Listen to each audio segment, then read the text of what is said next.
Handog ng Radyo Pilipinas World Service ang programang Global na Tayo. Pag-uusapan, hihimayin, aalamin ang mga isyung pinag-uusapan ng bayan at dadalhin sa pandaigdigang plataforma. Global na Tayo, talakayang hindi lang pambansa, bagkus pang global community pa. Global na Tayo, dito sa Radyo Pilipinas World Service, ang online digital station ng Pilipino saan man sa mundo. Tara na, Global na Tayo! Muli po isang mapagpalang pagbati ngayong umagang ito ng Biyernes. Ito po ang programang Global na Tayo. Dito pa rin po sa inyong himpilang Radyo Pilipinas World Service. Ako po inyong lingkod, Ray Sampang. Kasama pa rin natin ang ating Global na Tayo team ngayong umagang ito. Of course, mula sa ating Master Control, kasama natin si Mr. Milo Jonella. And of course, sa ating Wirecast, si Hero. Sa ating live audio streaming, si Leo. And of course, ang ating executive producer for today, si Jerome Toledo. Tayo po ay nasusubaybayan live sa pamamagitan ng ating Facebook broadcast live sa inyo pong mga Facebook browser. Type lamang Radyo Pilipinas World Service. Gaya na rin po sa ating YouTube channel. Sa ating YouTube channel, sa inyong YouTube browser, type lamang Radyo Pilipinas World Service. Gaya na rin po sa ating live audio streaming. Sa ating live audio streaming, i-download nyo lamang ang ating PBS Radio app sa inyo pong mga cellphones, desktops, and laptops. Kung kayo po ay may cellphone na smart, cellphone, punta lamang po kayo sa Google Play. Kung kayo naman ay may iPhone, punta po kayo sa App Store. At sa mga browser na yan, i-type nyo lamang eBox PBS Receiver. E as in excellent, V as in victory, O as in October, X as in Xerox. At pag na-download nyo na po yan, tap nyo lang at makikita nyo na po ang mga himpilan sa ilalim ng Presidential Broadcast Service. Isa na po dyan ang Radyo Pilipinas World Service. Nagsisimula po ang ating broadcast Monday to Sunday, alas 7 ng umaga hanggang the next day, alas 3 hanggang alas 4 ng umaga the next day. Ganun po kahaba ang ating broadcast dito sa Radyo Pilipinas World Service upang mas lalo pong marating namin ang ating mga overseas Filipino workers, ang ating mga Filipino seafarers, ano man ang oras, umaga man, tanghali, hapon, o gabi. Ayan po, So please, ang aming din pong pakisuyo, please like and follow our FB o Facebook page, Radyo Pilipinas World Service, and pakisubscribe na rin po sa ating Radyo Pilipinas World Service YouTube channel. Ayan. And of course, ngayong araw pong ito, mahalaga itong ating pag-uusapan sapagkat this concerns our Filipino seafarers. Actually, kung tutuusin, hindi lang Filipino seafarers, maging yung ibang foreign national na seafarers, pero magko-concentrate tayo of course sa ating mga Filipino seafarers sapagkat recently talaga pong itong mga US authorities sa Amerika, lalo na sa kanilang mga pantalan, sa kanilang mga ports, are coming aboard vessels, mga foreign vessels, mga cruise ships, pumapanig sila sa mga barko, sa mga cruise ships at hinihingi yung mga cellphones. Yun ang nakarating sa ating report. Hinihingi ng mga cellphones yung mga seafarers, particularly mga Filipino seafarers, at tinitignan kung may mga pornographic materials dun sa cellphones. At kung may pornographic materials, sinasailalim sa investigasyon. Ang masakit pa, yung iba na di-deport. At ang Department of Foreign Affairs, kasama ang ating DMW ay nakikipag-ugnayan na po sa US authorities regarding this situation dahil meron na pong ilang mga Filipino seafarers ang na-deport at ilan na rin po ang nakaranas ng ganitong klase ng treatment mula sa mga US authorities. Pero siyempre, ang ating kinakabahala dito ay yung epekto sa ating mga kababayan, sa ating mga Filipino seafarers at yung mga paglabag sa kanilang karapatan na maaring nararanasan nila sa kamay ng mga US authorities. So, pag sinabi kasi natin mga Filipino seafarers, ang nasa isip po natin kagad ay yung pinakamalaki, isa sa pinakamalaki, if not ang pinakamalaki, isa sa pinakamalaking Seafarers Union dito sa Pilipinas. Walang iba kundi ang Associated Marine Officers and Seamen's Union of the Philippines o AMUSUP. Ang tanong meron kaya sila mga miyembro ng AMUSUP na naapektuhan na nitong ginagawa ng mga US authorities sa kanilang mga ports? Meron na ba kaya sila mga miyembro na na-deport dahil dito sa ginagawa ng mga US authorities sa mga ports na ito? At ano ba ang pwedeng tulong na ma-extend ng AMUSUP sa kanilang mga miyembro just in case na yung mga miyembro nila ang mismong makaranas ng ganitong klase ng treatment. Nasa linya po natin ngayon ng komunikasyon mula sa Associated Marine Officers and Seamen's Union of the Philippines o AMUSUP, ang kanilang legal department head, walang iba kundi si Attorney Noli Partido. Magandang umaga po, Attorney Partido. Si Ray Sampang po ito sa programang Global na Tayo. Magandang umaga, Sir Ray. Salamat sa inyong pag-imbita at magandang umaga rin sa mga nakikinig at sumusubaybay sa iyong programa. Magandang umaga sa ating siyempre mga mahal na mga Pilipino mandaragat na lumalayag sa kumbaga sa European, sa US, sa international trade routes ba? And of course also magandang umaga sa Team Radyo Pilipinas. Ako, maraming salamat po, Attorney Partido, sa pagpapaunlak po ninyo dito sa ating programa ngayong umagang ito ng Friday. So, ang unang katanungan po, nakarating na po, alamin lang po namin kung nakarating na sa AMUSUP itong klaseng hakbang na ito ng US authorities sa mga US ports kung saan dumaraong itong mga vessels, foreign vessels, maging mga cruise ships. Nakarating na po ba sa inyo itong mga hakbang nilang ito at may reported po ba tayo na naapektuhan na miyembro ng AMUSUP? Yes, Sir Ray, actually talagang nakarating na sa amin yan at ang AMUSUP, ang pamunuan ay talagang nabahala sa mga pangyayaring ito kasi ito'y hindi naman na kumbaga ordinaryong nangyayari, no?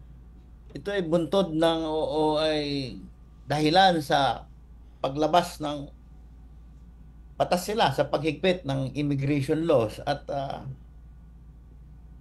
sa palagay lang namin, o palagay ng karamihan ay nagkakaroon ng diferensya sa implementasyon ng nasabing batas na kung saan maraming nagsasabi ay marahas at arbitrary. Ang ano lang naman kasi dito ang issue is tama ba para gawin ito sa ating mga seafarer. Ang nakakalap natin at in fact ang statement ng gobyerno ng Estados Unidos what they're implementing is in accordance with US laws, regulations and policies. So much so, Sir Ray, na sa totoo lang mahirap makipagtalo ang stakeholders. Kumbaga, parang sinasabi natin, kung gano'n ang kanilang posisyon, ay ito ay talagang government-to-government interaction. At sa gitna ng mga hinaharap ng ating gobyerno, no? Sa ngayon, nandiyan yung flood control corruption, nandiyan yung mga hinaharap na pagtulong sa mga biktima ng calamities, ng earthquake, ng typhoon. Nandiyan dyan yung 2026 national budget. Ang AMUSUP, kasama ng mga ibang stakeholder, ay hinihimok at nakikiusap na sana ito ay mabigyang pansin ng ating mahal na presidente, no? Kawawa ang ating mga mandaragat, no? Dito nakasalalay ang kanilang kabuhayan, suporta sa pamilya, yung kasama ng edukasyon ng mga anak, talagang buhay nila. Sir Ray. Alright. So, sa ngayon po ba, Attorney Partido, meron na tayong reported na miyembro ng AMUSUP na nakaranas ng ganito? Opo, meron po, ano? Ang ano ko lang is, I do not know if I have the liberty to yes. name, ano? Yes. Oh, pero meron na. Meron po kaming coordination sa kanilang nangyayari. Ang AMUSUP mo po ay maraming programa para po makatulong sa mga miyembro pong napababa. Para lang rin po sa kalaman ng karamihan o ng mga nakikinig at sumusubaybay, kami rin po ay nakikipag-ugnayan sa DMW po. No? As we all know, ito po, ang ahensya pong mga concern dito is Department of Foreign Affairs para po doon sa mga visa, mga legal na usapin tungkol sa dokumento, at pagdating na po sa empleo, sa pagpapauwi ay yung pong Department of Migrant Workers. Yan pong dalawang yan ay talaga naman pong masigasig na nagtatrabaho para po matulungan ng ating mga Pilipino mandaragat. So, you mentioned meron na rin po tayong, without getting into the details of itong mga miyembro ng AMUSUP na mga seafarers natin na meron na rin pong nakaranas ng ganito. So, what type of, besides the coordination with the DMW and DFA, ano pa po yung ibang mga assistance, legal or otherwise, na pwedeng ibigay na assistance ng AMUSUP sa mga miyembro ninyo na nakaranas ng ganitong treatment? Apo. Marami po kami programa, of course, yung sa legal po, kung meron po silang itatanong, no? At matutulungan po namin sila sa legal, yung coordination with money agent, should I say, kung meron pong benefits na coming from the company. And of course, tinitignan din po namin dyan yung issue ng, kumbaga, yung pong rehiring, no? Which is very important, ano po? And we have the medical, meron po kami mga hospital, alam niyo po, marami po dyan na-traumatize din, no? Na yung pong insidenteng paghuli, pagpapababa, tila nakaramdam sila ng, sabi natin, grabing emotional, trauma. Oo. Trauma. Same time, meron din po tayong mga financial assistance kung sila po, kaya po ngayon po, ang importante po sa amin is, yung pong mga money agencies, no? Wala pa po kasi tayong, kumbaga, definite. Isa pa lang po nakikipag-coordinate sa amin, yung pong mga money agencies sa may CBA sa amin, no? Isa pa lang po nakikipag-coordinate. Yung iba po wala pa, kaya hindi pa po namin ano yung talagang mabigyan ng eksaktong sitwasyon kung ano po nangyayari. At ito po, kung titignan po natin ang datos o ang impormasyon na nakakalap sa balita, ito po hindi pa malaganap. Nakatakot po kapag ito po naging malaganap. We have about, sa cruise ship po, we have about 44,000. These are, ang tawag po natin dito, majority po yung mga non-traditional seafarers. Ito po yung hotel workers. Po. Pero kasama na rin po dyan yung mga traditional, yung pong mga kapitan and everything. Halo-halo po yan. Pero yan po ang numero na deploy po ng DMW na sinasakupan po ng cruise ship. Okay. So, well, sa pagkikipag-ugnayan niyo po, Attorney Partido, sa DMW, ano po ba ang mga hakbang na sinabi nila na gagawin nila para matulungan itong mga Filipino seafarers in consonance doon sa mandato nyo naman bilang AMUSUP, bilang union nitong mga seafarers na ito? Opo, kahapon na po, nasa balita si Yusek Olalia, at sila po ay naglabas ng, kumbaga, paunawa, ng gabay, ng babala sa ating mga Filipino seafarers kung ano po ang dapat o pwedeng gawin sa gitna ng pag-akyat ng, alam nyo, ang ano rito kasi is dalawa yan, US Customs and Border Protection Officer, saka po yung Immigration and Customs Enforcement Officer. Yan po ata ang tila mga umaakyat ng barko para mag-inspeksyon, mag-usisa ng mga dokumento. Nagbigay po sila ng gabay na kung ano po pwedeng gawin. Ito rin naman po ay aming, kumbaga, kinakaskade namin, no? Kinakalat din namin, sinishare namin sa mga money agencies, and pati po sa aming webpage, meron kami pong nilalabas na advisory sa ating pong mga seafarers. Bukod po dyan, ang AMUSUP po ay nagko-conduct ng pre-departure orientation seminar. Okay. Na kung saan yan po binibigyan din namin ng sinasabi nating emphasis, no? yan tulad po na nabanggit ninyo, yan pong cellphone, yung mga subscribe, ha? Minsan nga po, maski po yung apo, nakakuha ng picture, Okay. nagkataon lang, scantily dress, o hindi masyadong iba ho ang interpretasyon. Yun na nga eh. Yun na nga, Attorney Partido, ang tanong doon. Halimbawa may makita man na, halimbawa pornographic material doon sa cellphone. Is that basis enough to hold a seafarer to the extent na ma-deport pa siya? Alam niyo po, no, nag-research ako ng konti. Meron po silang batas. Mhm. Sa Yan, US. tungkol po sa mga pornographic materials, Mhm. no? And yung pong gadget nila, alam po, ang teknolohiya ngayon, talagang ubod ng advance. Mhm. Natitrace po kahit po yung dati pa. Oh. Kumbaga, it is something like, may kasabihan dyan sa IT na, what you put on the net stays in the net.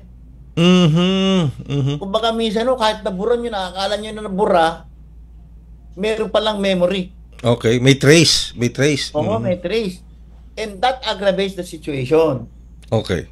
All right. Kasi one time or another, alam nyo naman, minsan tayo, curious tayo, no? Mhm. Huwag nating masamain. Curious, ano ba tong link na to? Mhm. Mhm.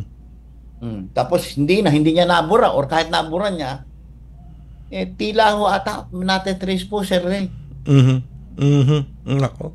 Ganun po. Meron po mga batas ang ang customs ang immigration and customs laws ng Amerika para po maging basihan ng pagpapababa o I would say ng para pahindian Mhm.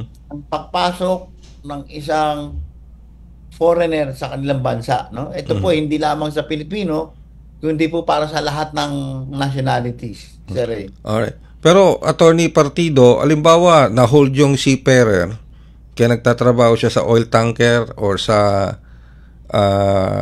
cruise ship. Siyempre, pag na-hold yan, hindi naman hihintayin yan nung cruise ship niya o nung tanker niya.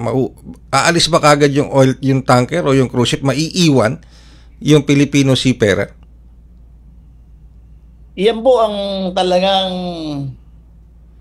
mabigat na usapin kasi kaya po maski po ito po yung sa aking pananaw bilang abogado, no, Sir Ray. Mhm. Kaya po nagkakaroon po ng immediate deportation Mhm. Okay. because definitely yung pong barko ay hindi po mahihintay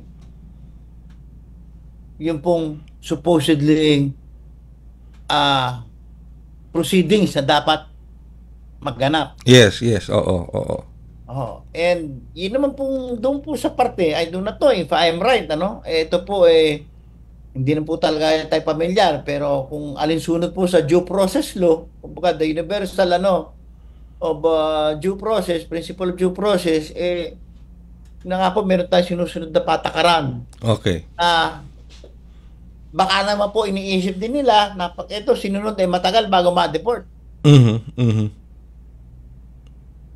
Mhm. Nako. Pero Kaya rin po, 'di ba, hindi naman po natin, should I say, inaayunan Mhm. or sinasabing tinatanggap, Mhm. no? Pero yun lang po ang nakikita naming rason kung bakit po immediate deportation. Oh, okay. Pero tama po ba, Attorney Partido, na halimbawa kung sumampa man yung mga US authorities sa mga vessels, may it be a tanker or a cruise ship, at kapag hiningi ng mga US authorities ang cellphone ng isang seafarer, particular ng isang Filipino seafarer, meron ba silang mga dapat sabihin at least to protect their rights o at least malaman ng mga US authorities nito, teka, alam nitong Filipino seafarer ang rights nito na hindi basta-basta masasampahan ng kaso o maisa sa ilalim sa anumang investigasyon. Meron po bang mga procedure? Meron po bang mga dapat na gawin? Opo, Sir Ray. Actually, yan po ay very relevant, ano? Tulad nga po ng nasabi ko po kanina, kahapon po ay naglabas ng gabay ang ating Undersecretary Olala kung ano po mga pwedeng gawin. Ang ano nga po is, siyempre, alam niyo, pagka ganyang umakyat ang inaano ng US authorities, again, itong mga to is yung otoridad nila, pero kung sa tama at tama po, ang mga seafarer po dapat magsabi na pwede hubang tumawag sa aming DMW office dito. No? I think they're provided, no? They're provided with the telephone numbers, no? Yung contact details. At they have the right to ask, bakit po ba? Ano po ba ang aming violation? And itong mga cellphone na to, ano kumbaga dapat inaano sa harap nila. Okay. Binubuksan sa harap nila. Tinitignan. Yun na nga. Ang mabigat dito is they are doing this na alinsunod sa batas nila. Kaya again, inuulit ko, sana magkaroon ng tamang pansin o atensyon ng ating gobyerno na ito ay maiharap sa US government, sa US State Department, probably through their newly designated US Ambassador dito sa Pilipinas, kay Honorable Lee Lipton, no? Na sana mabigyan agad ng pansin. Kawawa yung seafarer. One, unang-una, yung mga visa nito, talaga namang pinaghirapang i-apply.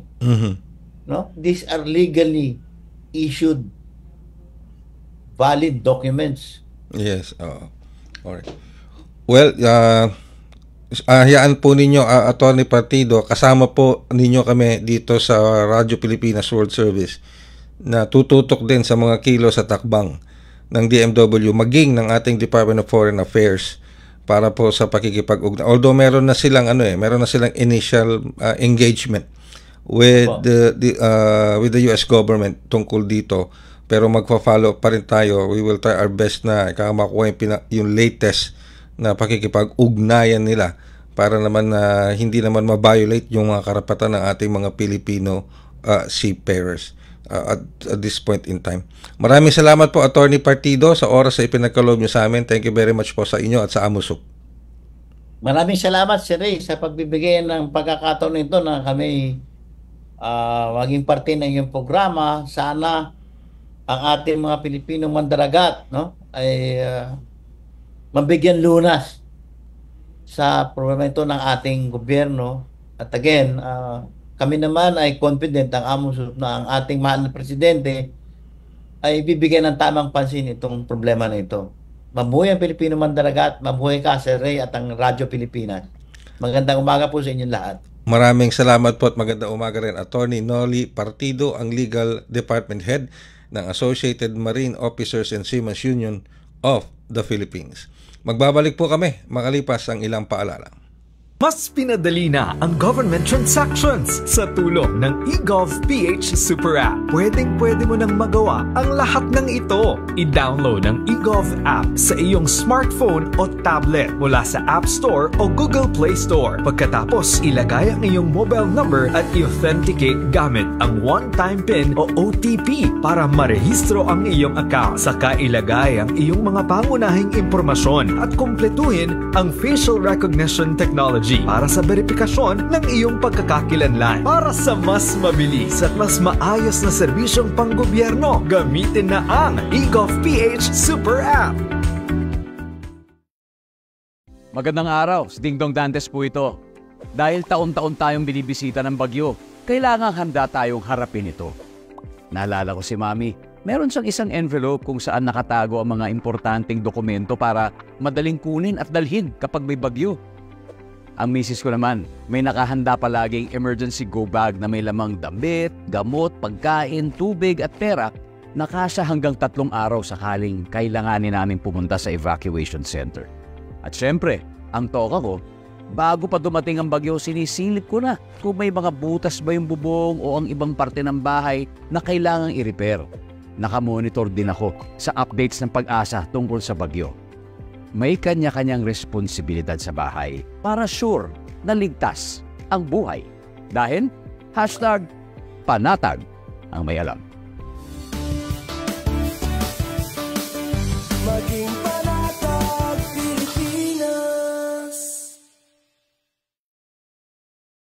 Global na tayo dito pa rin po sa Himpilang Radyo Pilipinas World Service. Ako pa rin po inyong lingkod, Ray Sampang. Ayan, at magandang umaga, magandang hapon, magandang gabi sa ating mga overseas Filipino workers, lalo na sa ating mga Filipino seafarers na naglalayag ngayon sa iba't ibang bahagi ng karagatan. At maging dito sa ating mga kababayan sa loob ng ating inang bayan sa Pilipinas na nanonood at sumusubaybay dito sa ating programang Global na Tayo. Remind ko lamang po, please like and follow our Facebook page, Radyo Pilipinas World Service. Ganyan na rin ang ating YouTube channel. Paki-subscribe na rin po. Ano po yan. At mamaya, sa ikalawang bahagi ng ating programa, susubukan po natin makipag-ugnayan sa ating Department of Labor and Employment. Dahil nakuha, meron tayong pag-uusapang mahalaga rin dito. Lalong-lalo na kung ang pag-uusapan po natin yung pondong alokasyon para sa Cash for Work program ng Department of Labor and Employment, o mas kilala natin sa tawag na Tulong Panghanap Buhay sa ating Displaced Workers o TUPAD program. Alam niyo itong TUPAD program, since na pinatupad po ito, lalong-lalo na sa ilalim ni Secretary Bienvenido Benny Laguesma, napakarami na pong natulungan itong TUPAD program na ito. Lalo na sa itong mga nakalipas na araw, mga nakalipas na linggo, yung mga tinamaan po ng bagyo, nakaranas ng lindol, mga na-displaced na mga workers. Ito po mga na-displaced natin mga kapamilya, kababayan na nawalan ng trabaho dahil sa kalamidad. Ito po yung isa sa mga ginagamit ng gobyerno ngayon, lalo na ng Department of Labor and Employment, para mabigyan ng pansamantalang pagkakakitaan o hanap buhay itong mga na-displaced natin mga kababayan sa ng mga natural calamities. Pero ang nakarating sa atin, medyo tatapyasan ang pondo ng Department of Labor and Employment. May epekto kaya ito dito sa mga programang ito ng DOLE, lalo na dito sa TUPAD program. Para po malaman ng mga kasagutan yan, nasa linya na po natin ang komunikasyon ng ating butihing kalihim ng Department of Labor and Employment, Secretary Bienvenido Benny Laguesma. Sec Benny, maganda umaga. Si Ray Sampang po ito sa programang Global na Tayo. Okay, sige. Nire-establish lang natin yung line of communication kay Sec Benny Laguesma ng Department of Labor. Okay na. Alright. Sec Benny, good morning. Napuputol ang ating linya with Sec Benny. Sige. Well, we will try to reestablish. Sige, habang nire-establish natin yung communication, bigay daan muna tayo sa ilang paalala. Dahil sa sunod-sunod na balita ng mga lindol sa bansa, madalas naririnig natin ang mga terminong magnitude at intensity. Pero ano nga bang pagkakaiba ng dalawa? Ang magnitude ay ang sukat ng enerhiya ng lindol. Sinusukat ito gamit ang mga instrumentong seismograph. Samantala, ang intensity naman ay ang sukatan ng epekto ng lindol. Kung gaano kalakas ang naranasang pagyanig at pinsalang Linya na po natin ng komunikasyon ngayon ng ating butihing kalihim, Secretary Bienvenido Benny Laguesma ng Department of Labor and Employment. Magandang umaga po, Sec Benny. Si Ray Sampang po ito sa programang Global na Tayo. Good morning, magandang umaga, Ray. Paumanhin, medyo masama yung ating internet connection per week. Yeah, pero umaga din sa inyong mga taga-tangkilik. Thank you, Sec Benny. It's indeed nice to hear your voice dito sa ating programang Global na Tayo. Pero napatawag kami, Sec Benny, dahil nakarating sa aming kaalaman na mukhang matatapyasan yata, mababawasan ang budget ng Department of Labor and Employment. Dito lumabas ito dito sa sa budget hearing ng DOLE sa Senado. At mukhang aabot sa 6.3 billion pesos ang matatapyas sa pondo ng Department of Labor and Employment. Ano pong reaction nyo dito at paano ito makaka-apekto sa mga programa ninyo? Lalo na dito sa Tupad program.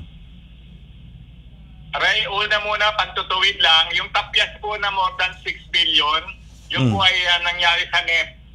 Sa NEP? Sa expenditure. Opo, sa NEP po, sa NEP. So, nung yun po, yes, at dagdagan ko lang, nung kami po ay nagkaroon ng pagdinig para po sa aming budget sa 2026 sa House of Representatives po, medyo nabahala din po ang chairman ng committee dahil sabi nila, parang sa kanilang pananaw din na medyo malaki ang magiging epekto dito sa aming delivery ng services. At ito yung napansin din ng chairman po ng Senate Committee on Finance na si Senator Sherwin Gatchalian. Medyo na-concern din siya. At dun po sa naging talakayan na nagpahayag po ng suporta na sana ay magkaroon ng karagdagan at tiyakin na yung serbisyo po ng Tupad ay magtuloy-tuloy. Ang atin pong butihing Senadora Loren Ligarda dahil kanya rin pong inobserbahan at sinuri kung ano po yung naging epekto ng mga programa at kung paano naman po kumbaga sa pinag-uukulan ng pondo ang programa, ang nasabing programa. Alright. So, yun po yung sa NEP po yun na nawala at hindi po kaya po kami naman ay naghihintay pa rin ng final na resulta, Ray, kung ano po magiging final na amount batay po sa deliberasyon na isinagawa na ng atin pong both houses, yung pong Committee ng Finance at Committee on APRO, House of Representatives, at yung pong nakaraang araw naman ay sa atin po namang sa Senado. So kami po ay maghihintay at magdadasal na matignan ano po bang mabuti para doon sa nasabing programa. Alright, so Sec Benny, sa NEP pa lang nabawasan na ito sa National Expenditure Program, which nanggaling sa executive branch. Tama po ba ako doon? Opo, kung yung po ihahambin sa aming budget sa ngayon, dito po nga na-aprobahan sa umbiiral po na 2025 GAA, mas mababa po ng more than 6 billion, yung po namang in-approve sa amin sa NEP. Alright, anong nakitang dahilan ng executive department? Since sa NEP pa lang binawasan na, ano nakita ng executive department na bawasan ng pondo ng DOLE ng 6 billion? Yun po naman siguro na tinignan po ng DBM nung yun po ipresenta ng technical group ng DOLE na baka yun yung, kasi yun naman din po yung nung 2023 ay medyo nagkaroon po na yun ng improvement doon sa NEP ng 2023, pero doon nga dahil sa mga madalas na mga pagkakataon na nangangailangan ng temporary assistance ang ating pong mga kababayan na napipinsala ng mga kalamidad na patuloy na nagpapahirap sa ating pong ekonomiya at sa kabuhayan ng ating mga pangkaraniwang mamamayan, kanilang siguro naman po nagpa-prioritize sila dahil naglagay din po ng malaking pondo para sa edukasyon, sa health services, pero ayun po naman ay aming kumbaga sa pag nagkaroon po ng pagpapasya sa bahagi po ng executive na ito yung naka-allocate na pondo sa iyo, yan po yung aming ipipresenta sa both houses of Congress at ididepensa. Ayun po, alam naman natin, sinusuri pong mabuti ng ating mga mambabatas kung angkop ba, makakatulong ba para isulong yung mandato ng DOLE o kaya naman ay may kakulangan ng kanilang pondo, no? So, in fact, nagpapasalamat nga kami dahil doon sa nakaraang pagdinig sa Senado, mayroon pong pagpapahayag ng malakas na suporta at yung ay pagtulong sa amin ng atin pong chairman ng Committee on Labor and Employment, si Senador Rafi Tulfo.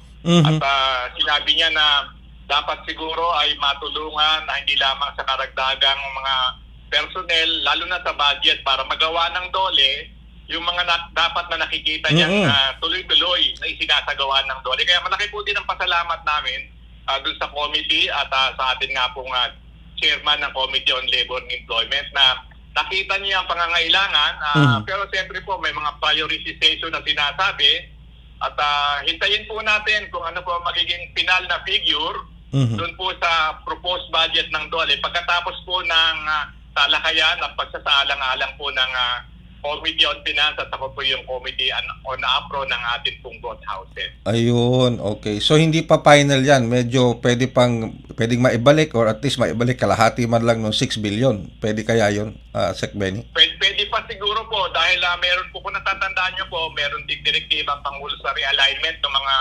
pondo na naiukol doon sa mga na-identify na mga ghost project. Yan. Pero siyempre po, ayun naman po ay papatay din na sa pagsasaalang-alang po ng ating mga mambabatas na siyang mayroong mandato na tignan ano ang dapat nabigyan ng prioridad, lalo na kung titignan natin na patuloy po tayong nagsisikap. Ito naman din ay bilang pagtalima sa direktiba ng ating Pangulong Ferdinand R. Marcos Jr. na yung employment at yung pagsasanay ng ating mga workforce dapat magtuloy-tuloy at tignan din po yung mga pangangailangan nung nasa vulnerable sector ng ating lipunan. Yan, tama po 'yun. Tama 'yun nabanggit nyo. Sabi nga ng AMLAC, Secretary Benny, mahigit 5 billion na yata, more than 5 billion ang frozen assets nitong mga involved na nakikitang involved dito sa mga anomalous infrastructure projects. Tataas pa yan as the investigation goes on. Sana nga yung mga pondong nanakaw sa kaban ng bayan, ibalik sa taong bayan, ibalik sa kaban ng bayan at ibahagi tulad dito sa mga programang tupad, program ng DOLE. Dahil ang dami po natutulungan nito nitong program na to, natupad lalo na doon sa mga calamity hit areas na nawawala ng trabaho. Na nabibigyan niya ng trabahong ganito para tuloy-tuloy yung income nila na hindi nadidisrupt yung kanilang kabuhayan, Secretary Benny. Yes, Ray. Yan din ang pinaliwanag din namin sa House of Representatives, doon sa Committee on APRO, at doon din aming pagpipresenta at pagpapaliwanag may ginalaman sa aming budget. Noon pong namang sa bahagi po ng ating pong Senate Committee on Finance, yun nga, na mahusay na pinangunahan po ni ating Chairman, Senator Sherwin Gatchalian. At ang itinanong lang niya ay yung impact, no? Ang akin naman sinabi, Ray, ito po naman kasing tupad ay temporary emergency employment. Parang ang tingin natin to bridging mechanism para po makatawid, no? Makatawid ang ating mga kababayan na napinsala. At pero hindi naman doon po humihinto ang pagbibigay o pagkakaloob ng tulong ng DOLE. Binibridge po natin sila doon sa wage employment o fixed employment at pati po yung sa livelihood. At siyempre dahil medyo malaki ang hamon dahil sa pagbabago ng mga gawain sa atin pong world of work, yung upscaling at retooling na ipinaliwanag din naman po ng mabuti ng atin pong Director General ng TESDA, si Secretary Kiko Benitez. So hopefully samahan nyo kami sa aming panalangin na makita na kinakailangan siguro magkaroon ng karagdagang resources ang DOLE at ang TESDA para magampanan po namin yung direksyon ng atin pong mga manggagawa ay hindi lamang locally competitive kundi globally competitive sa harap po ng napakaraming hamon na kinalaman sa climate change, mga karagdagang taripa, yung pong technological advancement na dapat po ay talagang maihanda natin ang ating mga manggagawa, lalo na pong mga kabataan. No? Yes. So, medyo natutuwa ako rin na nakita ni Senator Win na dapat yung mga programa may kinalaman sa pagpapalakas ng youth employability ay matignan at mabigyan ng karampatang resources. Ayun. Now, just to focus, Sec Benny, sa importance ng tupad program ng DOLE. Alam natin na tinamaan ng lindol, tinamaan ng bagyo ang iba't ibang rehiyon sa Pilipinas. Ano po? Lalo na dito sa Visayas at saka sa Mindanao nitong lindol. Alam ko pumasok din dyan ang tupad program. So sa ngayon po, ilan na ho ba nabigyan ng trabaho ng tupad program sa mga naapektuhan po ng kalamidad? Lalo na ng mga nakalipas na lindol at ng bagyo. If you have the figures.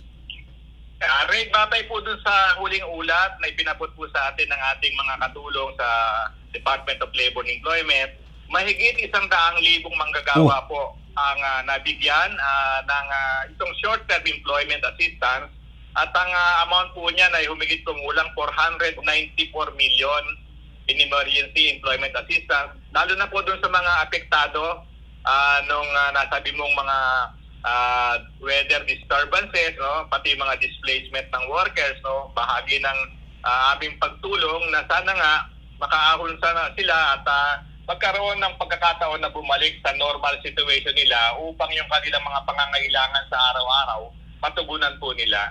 So yun po yung figures na huli sa akin, pero tuloy-tuloy po tayo dahil meron na naman po tayong sa Capiz na medyo malaki din po naging pinsala dahil sa pagbaha. At yung pong mga naapektuhan ng earthquake sa Cebu at saka sa Davao po, tuloy-tuloy pa po yung pagpo-profile natin ng mga manggagawa, no? So yung mga initial po na naipagkaloob na doon, lalaki po yan sa darating na ilang linggo at sana po talagang mapagkalooban natin sila ng karampatang tulong at medyo mabigyan ng konting ginhawa habang tayo po naman ay nagsisikap na tulungan sila doon sa kanilang mas pangmatagalan na trabaho, kaya naman ay hanap buhay sa pamamagitan po ng pangkabuhayan o livelihood program. Yan, that's the reason why nag-focus po kami dito sa ating programang Global na Tayo. Dito po sa Tupad program sa panayam namin po sa inyo just to to show our listeners and our viewers kung gaano kalawak at gaano kahalaga at gaano nakarami mga natutulungan na kababayan natin ng Tupad program. Kaya sana nga po maibalik itong pondo ninyo sa tamang sa tamang lugar. Dapat maibalik yung pondo para mas maipatuloy nyo ito mga programang ito. Sec Benny. Salamat, Ray. At actually, nagpresenta po kami ng short video upang ipakita na ang tupad po ay hindi street sweeping lamang. Yun. Pagwawalis-walis ng kalsada. Pinakita po namin sa kanila na tumutulong po siya sa rehabilitasyon, community restoration, health activities, at saka yung pong pagbibigay ng bagong pag-asa doon po sa mga kagaya po ng mga persons deprived of liberties, yung po namang mga rebel returnees, pati po yung mga nagnanais na talagang magkaroon ng pangmatagalan at nagagamit po namin yung Tupad program para sa kanilang retooling, rescaling habang sila po ay nagsasanay, ay meron silang tinatanggap na halaga na nakakatulong po dun sa kanilang pang-araw-araw na pangangailangan. Pagkatapos po ng period ng training, ay mas madali na po sila makakita ng trabaho kaugnay po dun sa kanilang napagkatapos na kasanayan, whether yan po ay sa construction, sa transport, o kaya naman yung may kinalaman sa livelihood, yung mga kababayan natin na mahilig silang magtayo na lamang ng sariling negosyo, malapit sa bahay, hindi na abala sa pagbibiyahe, at medyo nakakatulong pa sa community. Yun. Kumbaga, gives hope, nagbibigay ng pag-asa sa ating mga kababayan na dumaranas ng mga matitinding pagsubok, dulot ng mga kalamidad, at ng iba pa mga situation, lalo na particular sa financial situation nila. With that, maraming salamat, Sec Benny. Thank you very much for giving us your precious time na makapanayan po namin kayo dito sa ating programa. Salamat din, Ray, sa iyo sa programa dahil ito po ay nagbigay naman ng pagkakataon sa amin na may paliwanag at may paabot sa ating mga kababayan na lagi pong bukas ang Department of Labor and Employment upang sila ipagkalooban ng tulong dahil ito po lagi ang mahigpit at tagubilin ng ating Pangulong Ferdinand R. Marcos Jr. Yung higit na nangangailangan dapat accessible at puntahan po natin kung paano sila matutulungan. Maraming salamat. Magandang umaga sa iyo, Ray, at mabuhay po ang inyong programa. Maraming salamat po ang ating pong butihing kalihim, Secretary Bienvenido Benny Laguesma ng Department of Labor and Employment. At sa pamamagitan po ng panayam natin na yan with Secretary Benny Laguesma, tayo po ay magpipilid na ng isa pang edisyon ng programang Global na Tayo. Sa ngalan po ng ating mga nakaakibat sa ating Global na Tayo team, mula sa ating Master Control, sila Milo Jonela, Broadcast Operator Hero, and of course sa ating live audio streaming, kanina kasama natin si Leo, at ang ating Executive Producer for today, si Jerome Toledo. Ako naman po ang inyong lingkod, Ray Sampang, pero bago ako tuloy magpaalam, reminder, please like and follow our Facebook page, Radio Pilipinas World Service. And of course, pakisubscribe na rin po sa ating Radio Pilipinas World Service YouTube channel at i-download lamang po ninyo ang PBS Radio app. Maraming salamat po sa inyong pagsubaybay. Hanggang sa susunod na edisyon ng Global na Tayo. Handog ng Radyo Pilipinas World Service ang programang Global na Tayo. Pag-uusapan, hihimayin, aalamin ang mga isyung pinag-uusapan ng bayan at dadalhin sa pandaigdigang plataforma. Global na Tayo, talakayang hindi lang pambansa, bagkus pang global community pa. Global na Tayo, dito sa Radyo Pilipinas World Service, ang online digital station ng Pilipino saan man sa mundo. Tara na, Global na Tayo.